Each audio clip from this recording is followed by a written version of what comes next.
चियाबारीमा ल टोक्ने त्यस्तै लडियो यार। मिले साथी यो खलखली पसिनै पसिना बनायो। स्ट्यान्ड यसो फिट गरेको काम दिएन। हेलो साथीहरु, म चाहिँ आफ्नो कार्यक्षेत्रतिर प्रस्थान गरिसकेको छु।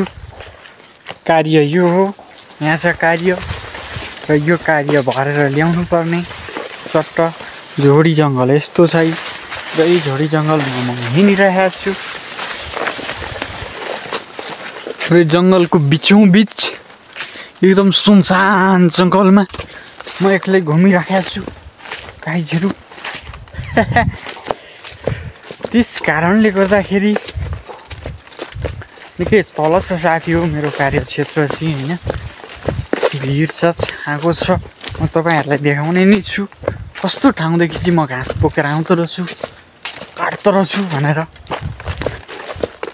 म हिँड्दा हिँड्दै आइपुगिसकेको छु चियाबारीमा। ल यता कहाँ हिँड्दै थियो, कहाँ एकैचोटि इलामतिर आइपुग्यो क्या हो भनेर सोच्दै हुनुहुन्छ ल। होइन, हाम्रै ठाउँको चियाबारी, हाम्रो ठाउँमा नि चिया पाइन्छ। ल हेर्नुहोस् चियाबारी, चियाबारीमा हो चियाबारीमा सररै धेरै चाहिँ छैन, थोरै मात्रा नि चिया छ। हो म आइपुगिसकेँ घाँस काट्ने ठाउँतिर। एकदम सल्लेरी घारी यस्तो सल्लाहरू पनि छ हाम्रो ठाउँतिर। सल्लै सल्ला यहाँदेखि माथि डाँडा देखिन्छ। त्यस्तो छ साथी हो। र म आफ्नो ठाउँतिर आइपुगेँ। भिड छ पुरै। यस्तो बाटो हिँडिरहेको छु म, लडिन्छ कि भन्ने टेन्सन हुन्छ। र पानी घट्टामा पानी घट्टामा भिड छ पुरै, छाँगो साथी हो। टोक्ने त्यस्तै लडियो यार।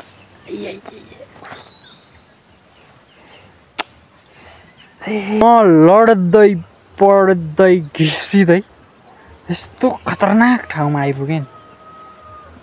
भुइ डर लाग्छ क्या हेर्दाखेरि। हेर्ने कस्तो ठाउँ छ सर। ल हेर्नुहोस् छाँगो, यो भिर हो। हेर्नुहोस् कस्तो दो तल हेरौँ, पारी डाँडाहरू पनि देखिन्छ होइन। ऊ पारी गाउँ यस्तो छाँगो भिर छ। अब यहाँ चट्टसँगले घाँस काटेर लानुपर्ने मैले। हेरौँ कति रिक्स मोलेर म घाँस काट्न आइपुगेँ। हो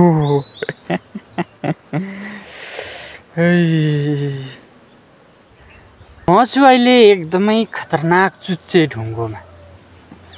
यहाँदेखि हेर्दाखेरि देखिन्छ यस्तो तल भिर, ऊ तल तल घर एकदम डेन्जर छ। अनि यसो पछाडि फिर्केर यस्तो बस्दा बुई बुई राम राम राम राम राम यस्तोमा घाँस काटेर लानुपर्ने साथीहरू। डोको रित्तै छ ऊ। घर देखिँदै गरेको चाहिँ हो निबु खोला। निबु खोला है गाइजहरु। यो पर यो जुम गरेँ नि मैले, त्यो चाहिँ निबु खोला हो। यस भिरदेखि देखिन्छ साङसुङ एकदम। अहिले घाँस चाहिँ एकदम काटिरहेको छु। गर्मी छ यस्तो पुरै घाम लागेर होइन। तातो न तातो छ है पुरै। घाँस मैले यति काटिसकेँ। यहाँ काट्ने ऊ माथि डोकोमा अलिकति हालेको छ। गाइजहरु त्यस्तो छ। गर्मीले नि एकदम रिगेर चलायो। घाँस काटेको नि भिडियो हालमै भनेको स्ट्यान्ड छैन। स्ट्यान्ड यसो फिट गरेको काम दिएन है त गाइजहरु। यस्तै छ त गाइजहरु। मारो गर्मीले साथी यो खलखली पसिनै पसिना बनायो। एकदम औलको घामले भारी यहाँ पुर्याइयो। चट्ट यो भारी बोकेर केडो लाग्छ घरतिर।